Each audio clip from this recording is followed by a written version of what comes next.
All right. So when we're trying to argue about the central organisation, basically, I think it's a good idea to start off with the arguments around why other things don't work. It's a bit like conventional campaigning.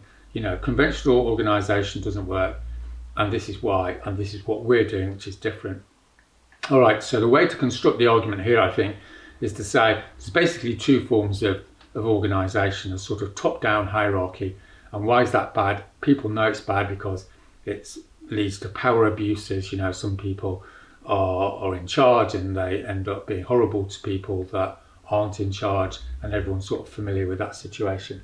But secondly, a bit more of a sophisticated argument is the people in the top really don't know what's going on because they haven't got all the information, and they're just like telling people what to do, and the people that are being told what to do often have a better idea what to do because they're actually on the front line, as it were, of stuff. So you just get really, really bad decisions, arguably.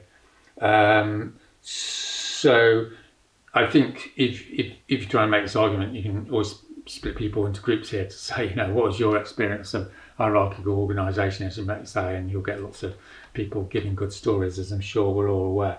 Okay, but then in a more sort of controversial but necessary way, particularly to a social movement sort of people, you need to say, okay, so what we've had in social movements for 30, 40 years since the 60s is, broadly speaking, this sort of consensus culture.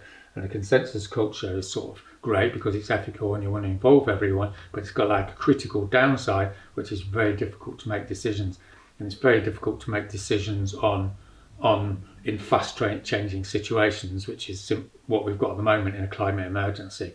And you've got, a small number of people can basically delay the decision, and it's a sort of gerrymandering situation. And, the more people involved, of course, the more of a nightmare it becomes trying to get everything done. And, in extreme situations, you're spending like 4 hours deciding, where the toilets are going to be, like at your non-violence camp or whatever. So you can use a few examples of that. And more sort of like argumentatively, as it were, it's important to say that autonomy is not like an absolute value. Again, this is to a social movement type people, think, we want to have autonomy. No, like autonomy is like no good because you can't get cohesion. It's all right, everyone doing what they want, but everyone needs to work together. And how do you actually decide that, and who decides that? So you can't have total autonomy, you can have semi-autonomy, I'll come on to that in a minute. But you can't have people just doing anything because they're like everything disintegrates into a big mess. So you say like, these are the two, you can argue about this for hours, but if you want to reduce it down, that's how you set the scene. So then you're saying, okay, so what is Extinction America going to look like? What does it look like, and why does it look the way it does? Okay. So the first key concept here is the alliance of the willing. So the alliance of the willing is a beautiful concept because it's not saying, hey, we're setting this up and we're going to tell everyone else what to do. We're saying, look, we're setting this up because we want to set this up. It's like, we're not telling anyone else what to do. If you don't like what we want to do, then that's cool. You go and do your stuff, right? So it means like if people are willing, they're coming together. And this is the key Extinction Rebellion concept. It's one of the key things we discovered when we were setting up Extinction Rebellion. So that's really important to come across. The Extinction Rebellion America is an alliance of the willing project. That's the phrasing I'd use. It's a project for people that want to do things a particular way. And again, if you don't want to do it, that's great. There's 101 other organisations knocking around that you can choose, or you can set up your own thing. So that's the way to get around, you shouldn't be doing it like that. Well, you don't need to argue with people. You can just say, well, that sounds like a really great point of view. And if you want to pursue that, then obviously join Friends of the Earth or, one of the activist groups or whatever. It's not like there's not lots of possibilities out there. And right. Okay, so then you actually come on to like positively what Extinction Rebellion America is actually about. All right, so you might as well just get in there maybe and just go through it step by step. So first of all, it has a core central team, a core launch team. This is an alliance of the willing group. They're self-selected because they just want to get on with stuff, and that's how you make a start. So that's how you justify the first team, and they've got a lot of skills, and they've been invited by me, for better or worse, and they're getting on with it. And again, people got a problem with that, then that's fine. Don't join. And then it's got core foundational documents. So the core foundational document is that group is basically running the show for the foreseeable future. In other words, you need to tell people clearly where the buck stops. And this is a major, major problem with a lot of XR mobilizations or groups or just general progressive sort of, horizontal organization. No one knows where the buck stops, and then it leads to lots of confusion and bitterness and inertia. So in Extinction Rebellion, we're not doing that. We're saying the buck stops. The people that make the final executive decisions is the core group. And again, if you don't like that, that's cool. So what they're responsible for is then creating working groups. And they have executive control over those working groups ultimately, but they're mandated to do particular things.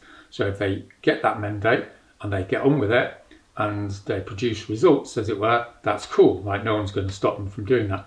But if that working group or an individual in that working group, isn't doing that, then they can be asked to leave and be sacked or whatever, because we need to get on with the job. So again, it's really important to emphasize this is not some flabby sort of let loose sort of situation. It's got a strict hierarchy of power, as it were, not in individuals but in a particular structure, and that structure is the core group is running the show.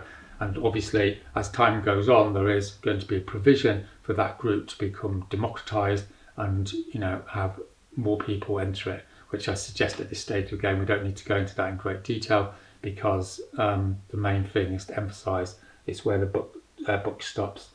Okay, so you need to say a little bit more about the mandate situation. So the mandate is genuine decentralization. It just means in the bottom line is the centre can control the parts, because otherwise you get potentially people going off and doing things which are really rubbish or not doing anything. Okay, but within that mandate, then that working group is its own system. They get on with the job, and the internal coordinator of that system can ask someone to leave if they're not doing the job or they're being abusive or anything like that. So I think it's really important just to emphasise those things that tend to get euphemistically aren't dealt with. Just say it, and people will go, yeah, well, he's actually saying what the main issue is, which is who makes decisions, how do you get in, how do you get thrown out. Those are the main things. Who's accountable to who, is it clear? So you sort of made those key points there. All right. So hopefully I haven't put everyone off by this time. Okay, so the next thing is to say, okay, so how are we actually going to, produce this mobilisation? That's the next key sort of argument area, I think. So you've established these national working groups, and then, doing key things. You might want to mention finance and fundraising, media, mobilisation, IT, all the things that you need to have in a central system.